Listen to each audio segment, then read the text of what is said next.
সম্মানিত ইউনো মহোদয়ের মাধ্যমে শতভাগ বিভাগীয় পদোন্নতি সহ সহকারী শিক্ষকদের 10ম গ্রেড এবং প্রধান শিক্ষকদের 9ম গ্রেডে বেতন নির্ধারণ করতে প্রাথমিক শিক্ষকদের স্মারকলিপি প্রদান ও মানববন্ধন অনুষ্ঠিত হয়েছে।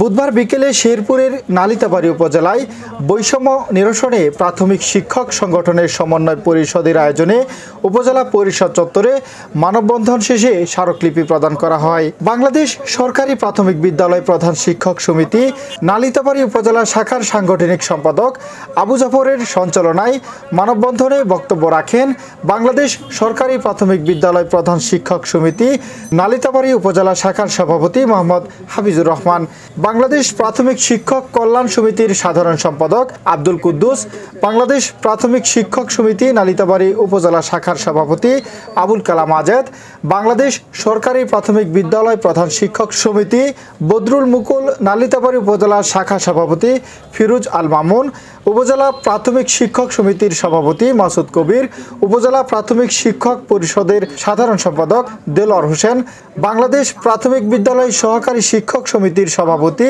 আবু সাইদ, ভোগাইপাড় সরকারি প্রাথমিক বিদ্যালয়ের সহকারী শিক্ষক আবু সাদাত মোহাম্মদ মোসা, কাপাসিয়া সরকারি প্রাথমিক বিদ্যালয় সহকারী শিক্ষক মোহাম্মদ নাজমুল ইসলাম প্রমুখ। মানববন্ধনে বিভিন্ন শিক্ষা প্রতিষ্ঠানের শিক্ষক শিক্ষিকা সহ উপজেলার বিভিন্ন শিক্ষক সমিতির নেতৃবৃন্দ উপস্থিত ছিলেন। এই সময় শিক্ষক নেতারা তাদের বক্তব্যে সহকারী শিক্ষকদের 10ম গ্রেড ও প্রধান শিক্ষকদের 9ম গ্রেডের বেতন স্কেল সহ পদোন্নতির দাবি জানান। উজ্জ্বল, গ্লোবাল নিউজ বাংলা। আমরা শিক্ষক, আমাদের মর্যাদা একজনের মর্যাদা মানে সবার মর্যাদা। আমরা আগামী 10ম গ্রেড খুব একটা কিন্তু বেশি নয়, কিন্তু এটা মর্যাদার বিষয়।